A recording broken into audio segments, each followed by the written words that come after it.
Welcome everybody again to the Dream Team Christmas Party. We've had these pretty much every year. Do you remember? Not like this.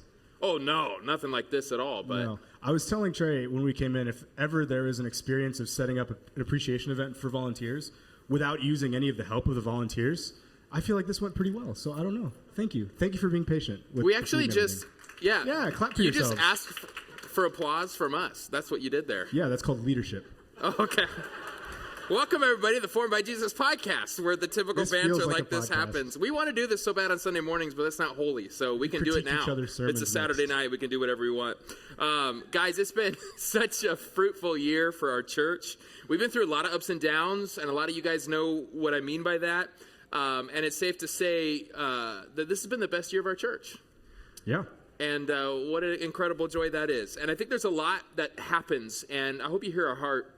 Most of what happens we can't measure, and that's what we just praise God for and thank the Lord for. There's stories of specific needs met. We've shared some of those with you on stage. Relationships reconciled. We can usually never share those. You got to wait like 5 years before you share that reconciliation story. We've had a lot of personal prayers answered, even my own life. Growth edges being confronted and surpassed. I imagine some of you are tired of the phrase growth edge. Anybody else, right? It's like, because it's just so confronting. And I just love even just the gospel conversations with saints, strangers, and sinners in our hospitality practice. And so thank you so much for leaning in with us, specifically when it comes to hospitality, peacemaking, and generosity. And we just know it hasn't been easy, but man, has it been worth it. And I was just reminded this week, anytime you're trying to seek revival, there will be resistance. And I'm grateful for the way you guys have been holding steadfast and fighting the good fight. But we do want to name some things that we can measure. We think that would be helpful for us to celebrate tonight, some of the wins. And so we want to kind of go line by line for a little while. Some big things that have happened that maybe we don't do a good enough job saying these great things all the time, but we're going to do it now. Yeah, a lot of this stuff gets stuck in the routines of the week-to-week setup and everything, and when something goes really well, it's easy to just jump right to the next thing. So a lot of tonight is just about reflecting on what's been going really well that we can measure. So first, together groups. This year alone, we added 3 brand new together groups. That's awesome. Which is amazing. Yeah, you can clap for that. Get ready to clap all night, y'all. Let's just do it. By my estimation, that's about 40 new adults that we've been able to add to groups, which was huge because I was very stressed at the beginning of the year when we had a lot of people coming in and no groups to put them in. So thank you for stepping up to host and to lead and to keep being a part of those communities. That's not to include also the 20 kids estimated because we've had a lot of babies born. So I think it's around 20 kids and 40 adults. So total, we have about 120 people in our church that are meeting weekly in together groups. That means 120 people are meeting regularly to do what we set out at the beginning of the year to do, which is combat the natural default of loneliness and isolation in our community. So 120 people meeting for meals, for conversations about the Bible, to pray together. I mean, you guys know, all of you are in groups where you've had really helpful conversations and really challenging conversations as well. So I love that about our leadership. Anybody who this whole room is in a group. I just think that is so significant. And that matters so much, so thank you. So I just want to say, I know we're missing a few of them, but if you're a group leader or a group host, I was going to have you stand up, but it's kind of awkward with these benches, I don't know. Yeah, I mean, I like standing. Okay, stand up. Can I have, if you're a group leader or a host, stand up and let's honor them. It's incredible. That's awesome. All right, sit back down. You have to stay standing the rest of the time. Okay, no. The next thing I want to highlight is our Sunday gatherings. So we've literally doubled our Sunday morning average. Every single week since about, May, we would look at our attendance graph from the year before to today, and it's always double, which is pretty incredible. Sometimes it's almost triple. And so we had about 80 people and a part of our church in 2023. Actually, raise your hand if you're a part of our church in 2023. Can you do that? Raise your hand. See, they don't have to stand on this one. Okay, that's wonderful. That's a lot of you guys. And so if you kind of remember that. When our launch day, February of 2023, there were 74 people and like 17 of them were friends of mine that traveled into town. Yeah.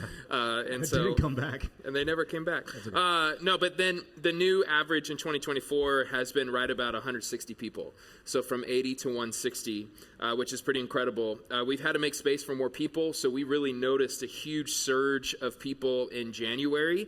And so me and Caleb began to pray. We had some good conversations with some brothers in Surprise who were kind of in the same stage we were, and they just went to 2 services. And I'll tell you, I think it's the biggest faith risk we've ever done, just pulling the trigger and saying, let's go to 2 services. Yeah, a lot of the things we're going to highlight today, I think, are like the hospitality display, which we'll get to. We'll explain that. But that was either going to be a really public, demonstration of, God's faithfulness and our obedience, or a public demonstration of our failure as leaders. So thank you guys for showing up for that and for putting in the work. Honestly, it's all of you in this room that made the 2-service switch happen. That's my part. I need to say that. You guys really have stepped up. I think that transition was a lot easier because you guys were game. You're like, let's do it. If we're a mission-focused church, that means we have to double the kids' volunteers. We have to double everything. And we have to change the way we do church. We have to start saying serve one, sit one. More donuts, more name tags, more chairs, more work. Even more, we had to rent. Like, we're here on Sunday mornings a lot longer now because we're making space for people, which is pretty incredible. I want to thank you for that. And I do want to, we'll do line by line later, but I'm just so grateful for that. Along those lines of the Sunday gathering, we've actually added 50 new members this year alone. So 50 people who are, since adding our second service, we've added 50. Can you raise your hand if you're one of those new members that became a member in 2024? Amazing. Let's clap for them while they raise their hand. Okay. So good. Also baptisms. So in March, May, and November, we baptized 9 people total this year, which is huge. That means that there are 9 people who decided to publicly demonstrate their allegiance to Jesus and partner with us in bringing the kingdom of heaven down here to Queen Creek. So those were Calvin, Brandon, Leo, Justin, Selah, Samuel, Brody, Brandon, and Kate. The biggest encouragement to me is that all of this means that we really have become a community of disciples, not just attenders, which we've been saying a lot lately, who are wholeheartedly following Jesus with all of their lives. And so it's been a risk, honestly, when we started kind of centering our church around very intentional, specific, and somewhat measurable practices to participate in so that you can actually follow Jesus. 3 of those practices this year were not easy. In fact, none of them were easy. We started with hospitality. So we aimed for 734 total meals, which is why we did the whole display in the front. So we measured for it to fit 734. What happened? ChatGPT told me it was the right measurements, and it wasn't. I see. AI is not as smart as they're claiming to be. I actually didn't know that. I was really curious. What happened? No, it's literally how I figured it. I literally used ChatGPT. What did you put? It was the free version, and I think that's the problem. Got it. All right. So tell them the actual math. Well, here's the thing. So we counted 609 ping pong balls, which is incredible. So let's clap for that number first off.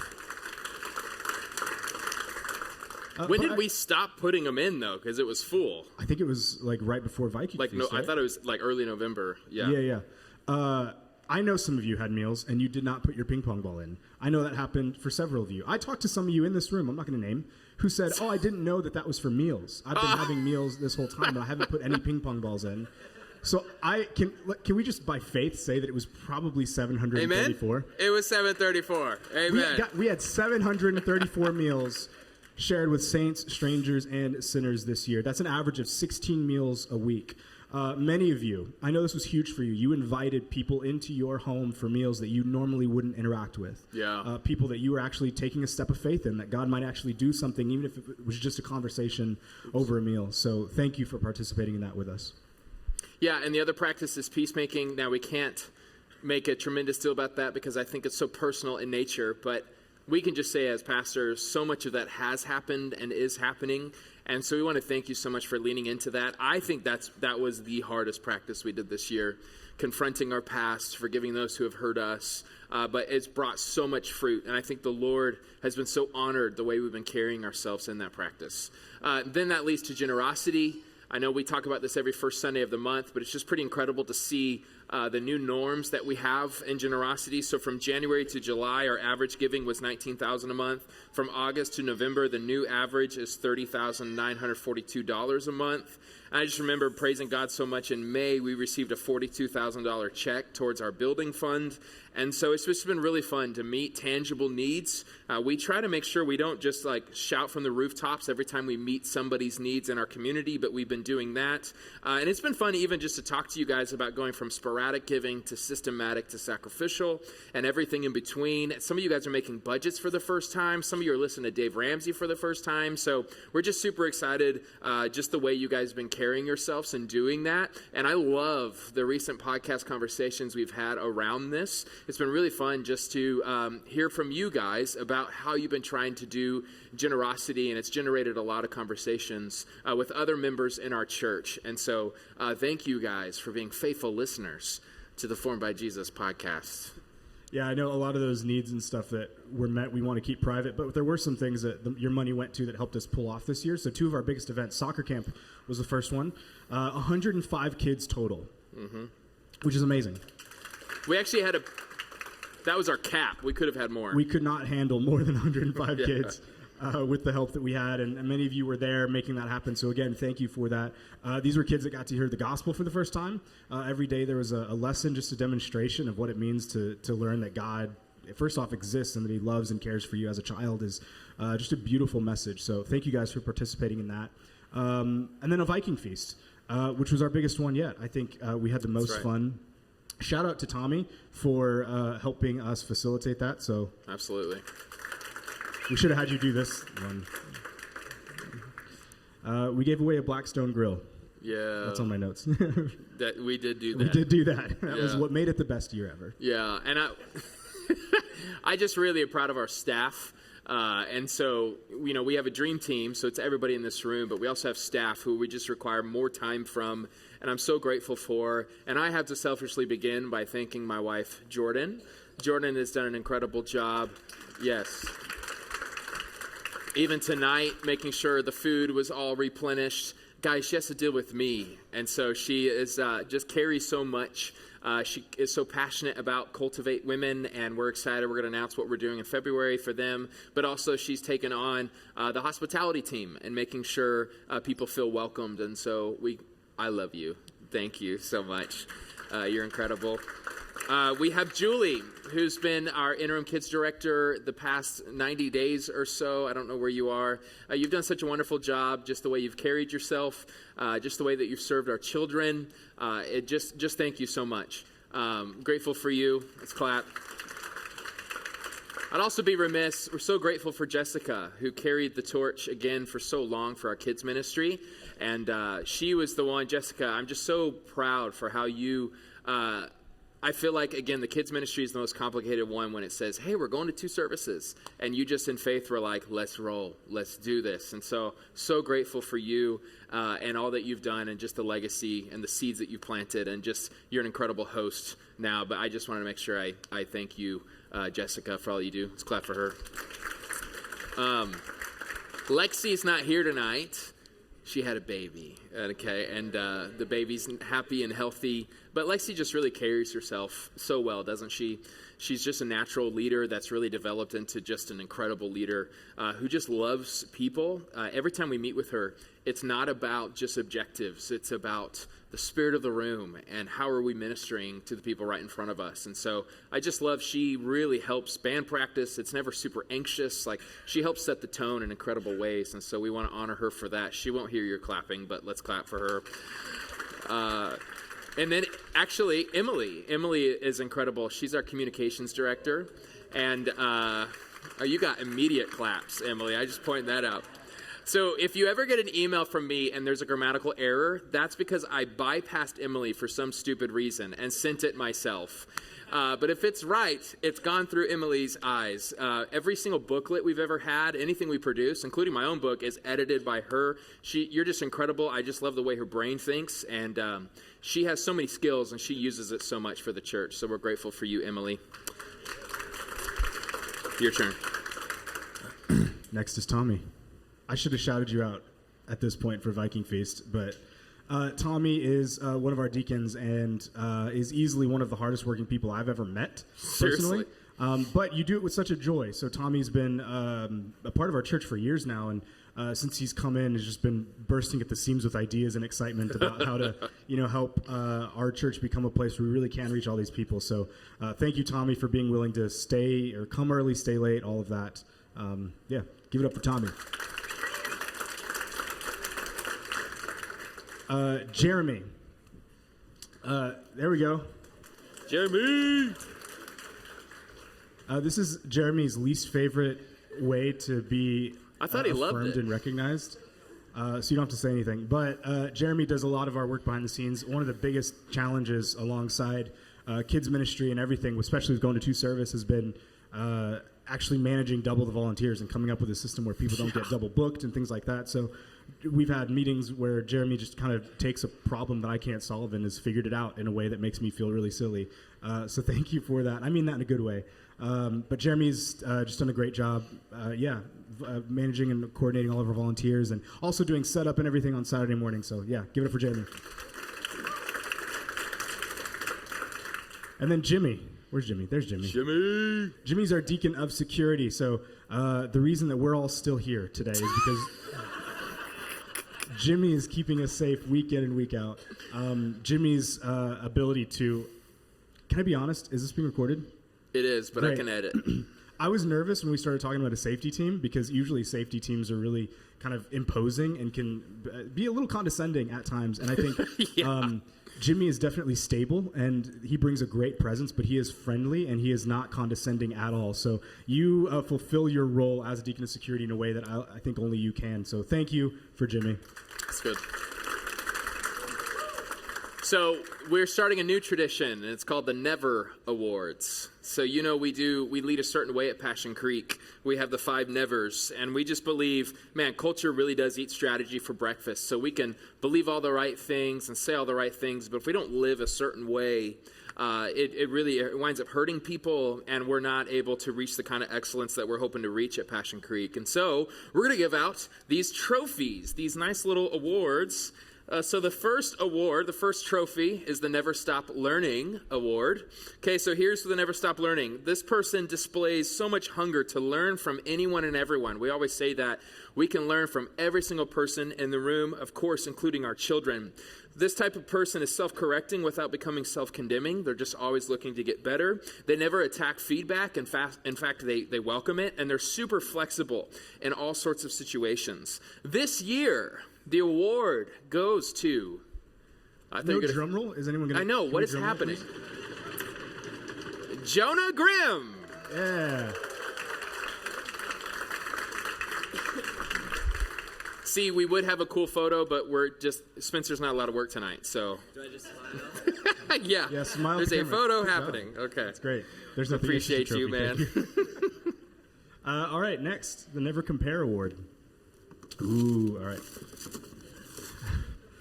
This is really challenging because it's really difficult to not compare when you're trying to build something. Like we are here trying to create a community centered around following Jesus, and it can be really simple to get judgmental about other people and other churches and things like that. But this is the person who roots for everyone's success, so they don't tear others down to lift themselves up or to lift others up. They know that comparisons aren't compliments. These are people who embrace others right where they're at, their stage of life and season of maturity and all of that. And there are actually 2 people that we think have embodied that really well here. So Everybody does, but we're picking. Everybody does. All of you are winners. If not, we'll have a conversation with you. So we're going to give this to... Drum roll, please. Drum roll. The Doties. Woo, Doties. Come on down. I can bring it to you if you want. All right, the next award is the Never Give Up Award. So this is the people who have tenacity. They don't get bored with the basics. They lead and live through the obstacles of life despite complaints from others or disappointments. That's what happens in leadership. And so somebody that we're just so proud of, that we've seen just go through so much of just life and yet still pursue the Lord in the midst of all of it and serve people well. Drum roll, please. The Burts. Come on down. I'm not getting up. They're going to come. All right. Never give up. Get up here. All right. We love you guys so much. Thank you. Yep. Next, the Never Hold Back Award. Do I have the right one? I got nervous. Yep. I do. Okay. This is really big for us, too, because we talk about setting the tone all the time, and that requires people who don't hold back. They're tone setters who make everything better, not worse. So these are people who, again, all of you do this, but this is somebody who comes in with just a positive energy and a willingness to not hold back, to just get a job done that needs to get done, no matter how good or well they've been set up for that job, if that makes sense. They keep short accounts with others. They give joyfully, knowing that they can never outgive God. So this year, that award goes to... They picked up on it. Spencer Heaton. Woo! Spencer, a lot of Spencer's work also goes unnoticed, but our sound and everything that you do for our photography and everything like that's great. So thank you. Speech. Last but not least, the Never Alone Award. This one was really hard because so many of you guys have done that so well this year. We like to say this type of leader loves people and uses plans, never the other way around. They know that, yes, you could go faster alone, but it's more important to go further together.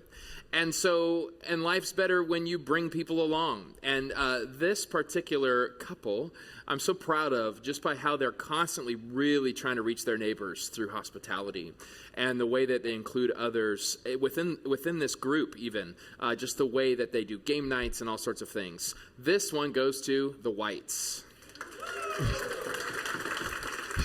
You didn't do a drum roll, and then you gave it away for game nights. You guys are supposed to do it.